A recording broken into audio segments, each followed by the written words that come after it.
My name is Margaret. I am a doctor. I am not young. I am more than 67 years old.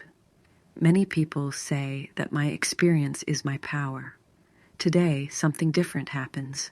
A man comes to see me. He says, "Doctor, I feel sick." I listen carefully. I ask about his pain. He says, "I feel weak. I feel tired. Something is wrong." He looks worried. He thinks it is a disease, but I think maybe it is something else. Still, I give him some medicine. I say, "Take this, it will help." He nods. He takes the medicine. He leaves. I think the story is finished. But is it? One day later, he comes back. He says, "Doctor, the medicine does not work." I am surprised. Many times, medicine helps fast. Why not this time?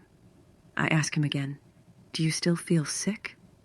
He says, "Yes, I feel the same. Nothing changes." Now my mind is full of questions. Why does his body not improve? Is the problem inside his body or inside his life? I give him new medicine. I tell him to rest. I think, maybe now it will work, but deep inside I feel something is not right. He leaves again. I wait. I wonder, will he return, or is the story already over? But later, he comes a third time. He says, "Doctor, I am still sick. The pills do nothing." At that moment, I know the truth is close. This is not a normal sickness. This is something deeper. But what is it? And how can I discover it? The man sits in front of me again. His name is John. He says, "Doctor, nothing works. I feel the same." I look at him and think, why is this happening? I check his answers. No fever, no infection, no real pain in one place. Just the same words. I feel weak. I feel tired. I ask, "Do you eat well?" He says, "Yes." "Do you drink water?" He says, "Yes." "Do you sleep?" He says, "Not much." That word stays in my mind, not much. I want to believe it is a small problem, so I write another prescription. I give him more medicine. I say, "Take this and rest." He takes the paper. He says, "Thank you." He leaves, but I do not feel calm. Something is strange. If the problem is real sickness, the body shows signs, but his body shows nothing. Why do I not see what is wrong? A week passes. He returns again. This time his voice is louder. He says, "Doctor, I still feel sick. The pills are useless." I feel tension in the air. He thinks I fail him. I think he hides something from me. Who is right? I try to explain. I say, "John, sometimes medicine is not enough.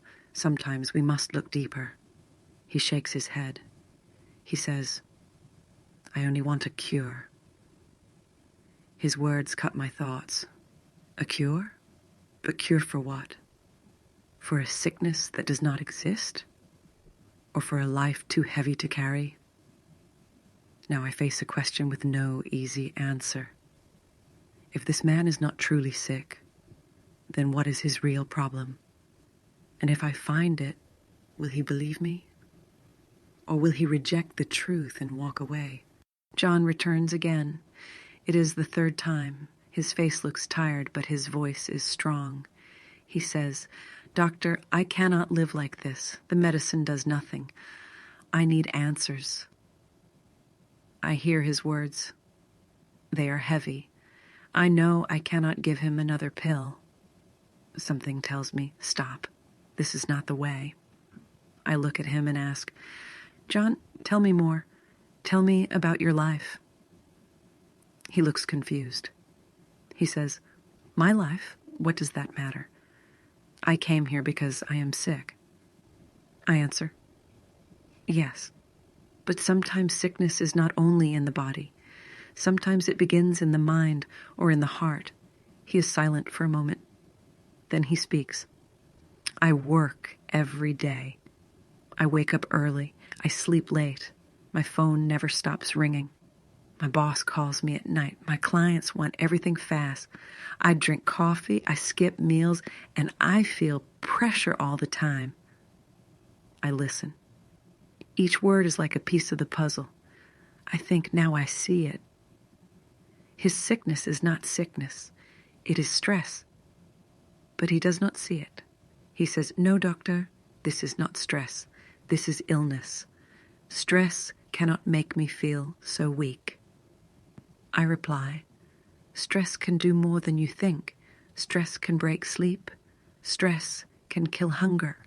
Stress can make the body heavy like a stone. Stress can make you believe you are sick when you are not." He shakes his head. He says, "But how can stress make me feel like this for weeks? I am not crazy." I answer, "You are not crazy. You are human. Humans break when they carry too much. The body speaks when the mind is tired. Your body is crying because your mind is in pain." His eyes look distant. He says, "So, all this time I was not sick." I say, "Your body is fine. Your life is the problem. You live without pause. You live without rest. Your sickness is your routine." But he does not accept it fully. He says, "If it is stress, then give me a pill for stress." I answer, "There is no pill for rest. There is no pill for peace. You must choose it. You must stop and breathe. You must live slower." For the first time, he does not argue. He looks down. He says slowly, "Maybe you are right. Maybe I work too much. Maybe I forgot how to stop." I nod. Inside, I feel I am close to the truth. But I also feel danger. If he refuses to change, the stress will return. If he does not believe me, he will keep looking for medicine that does not exist.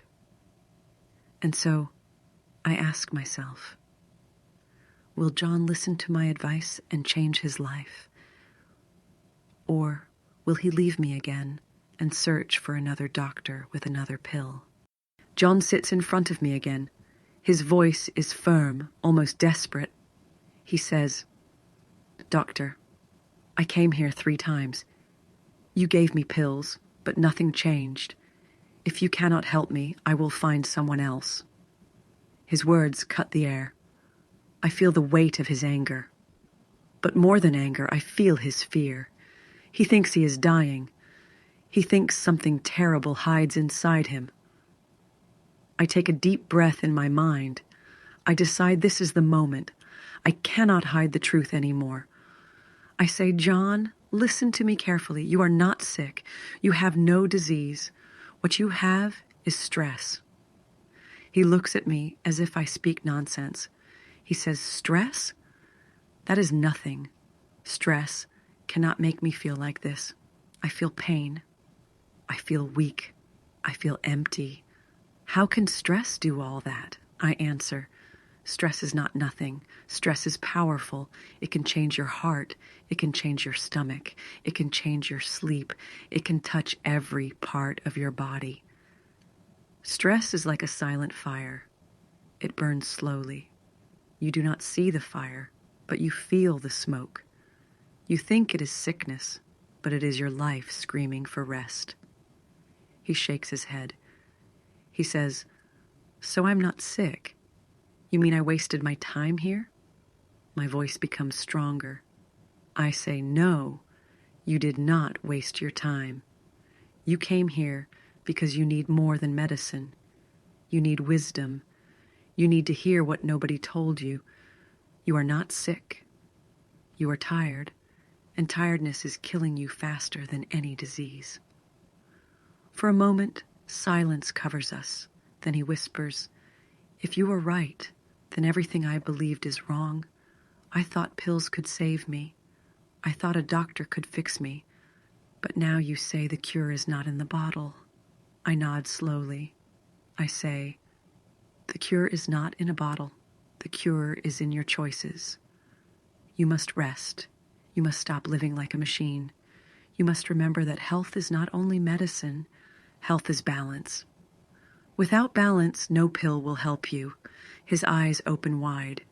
He says, "So the problem is not my body. The problem is me." I answer, "The problem is the way you live. You gave all your time to work, to duty, to others. You gave nothing to yourself. Now your body is shouting. It says, 'Stop before it is too late.'" He leans forward and speaks with fear. "But what if I cannot change? What if I continue the same way? What will happen to me then?" I hold my thought. This is the question he fears the most, and I know the answer is heavy. If he does not change, his stress will grow, his body will fall, his life will break. But is he ready to hear it now? Or will the truth push him away forever? John looks at me in silence. He seems lost. He says, "Doctor, maybe you are right, but how can I stop my life? My boss needs me. My family depends on me. My friends think I am strong. If I rest, I will disappoint everyone." His words sound heavy, almost like chains. For a moment, I feel he will reject my advice. I fear he will leave and never return. I ask, "John, tell me, why do you think rest is weakness?" He answers quickly, "Because strong men do not rest. Strong men keep going." At that moment, I see the real problem. His sickness is not only stress. His sickness is his idea of strength. He thinks stopping is failing, but the truth is different.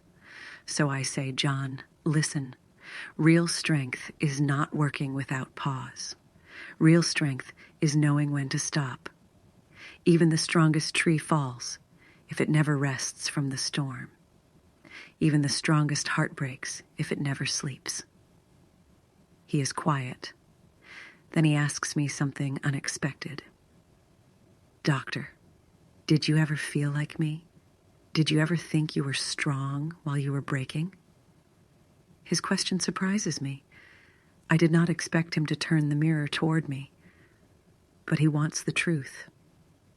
So I give it. I say, "Yes, John, many years ago I worked day and night. I thought my patients needed me every hour. I forgot myself. One day I almost collapsed. My hands shook.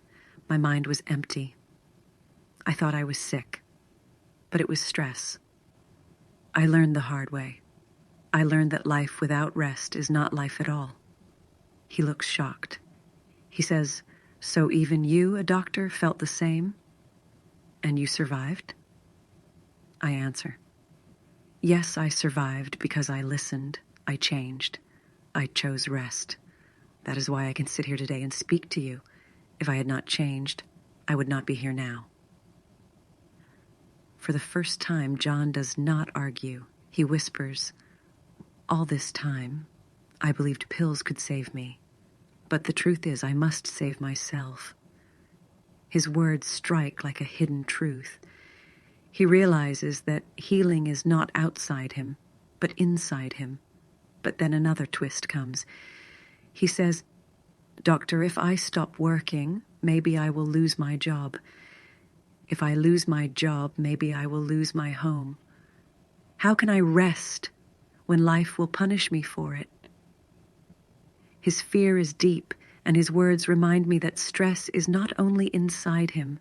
Stress comes from the world he lives in.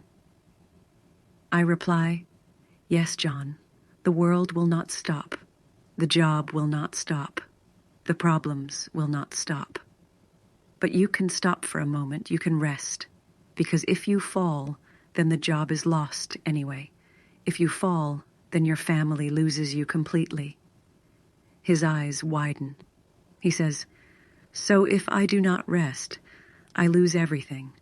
But if I rest, Maybe I lose something too. I must choose between losing little now or losing all later. This is the turning point. He came to me searching for medicine. Instead, he finds a choice between fear and wisdom. And I wonder, will he have the courage to choose the truth? John sits in silence for a long moment. I can feel the weight of his decision. He says, "Doctor, I came to you for pills, but now I see that pills cannot change my life. Only I can change it." His words sound fragile, but also true. I nod inside my heart. He is close to the answer. Still, I decide to give him something more. I say, "John, let me tell you a secret. Life is not only about working. Life is not only about earning money. Life is about balance. If you give all your time to work, you lose your health. If you give all your time to stress, you lose your peace. And when health and peace are gone, even money has no value." He looks at me with doubt. He says, "But what if I rest and my boss fires me? What if I stop and everything falls apart?" I answer, "Then ask yourself this. What will fall apart first, your job or your body? A job can be replaced, a house can be replaced, but your life cannot. If you lose your life, you lose all." He breathes slowly. He says, "So rest is not weakness. Rest is survival." I answer, "Yes, and more than survival, rest is wisdom. Only the wise understand it. Only the humble accept it." For a moment, I remember my past. I tell him, "John, I worked many years without pause. I believed the same lie, that strong people never rest. But when I almost lost myself, I discovered the truth. I survived because I changed. That is why I tell you this today. I do not speak from books. I speak from life." He is quiet. Then he says something that changes everything. "Doctor, I think you saved me. Not with medicine, but with words." His words surprise me, but also touch me deeply, because I know they are true. Sometimes wisdom heals faster than any pill. But then another small twist comes. He says, "Doctor, what if I forget? What if tomorrow I return to the same habits? What if stress wins again?" His fear is real. I cannot promise him an easy road, so I tell him, "Then remember this. Every morning you must choose. You must choose life or stress. You must choose balance or destruction. The choice will not be easy, but it is yours every day." At that moment, I see his eyes clear. He says, "Then I will choose life. I will rest. I will not wait for sickness to destroy me." His voice is steady now, strong, but not in the old way. Strong in a new way, strong because he accepts his limits. I feel peace inside me. I know he will not be perfect. I know stress will try to return. But now he has the truth, and truth is stronger than fear. As he leaves, I whisper to myself, "Medicine cures the body, but wisdom cures the soul." And I ask myself, will others also understand before it is too late? Or will they too look for pills when what they really need is rest? Sometimes we believe that strength means working all the time. We think rest is weakness. But the truth is different. Rest is not weakness. Rest is wisdom. Rest gives us energy to continue. If we never stop, our body will stop us. If we never listen, our mind will scream louder. This story is not only about John, it is about all of us. How many times do we say, "I am fine," when really we are tired? How many times do we run after money while our health runs away from us? The lesson is simple but powerful. Life is short, and balance is everything. Medicine can help the body, but wisdom protects the soul. So ask yourself today, do I live with balance? Do I give time to rest, or do I only give time to work? Remember, real strength is not in doing more. Real strength is in knowing when to stop.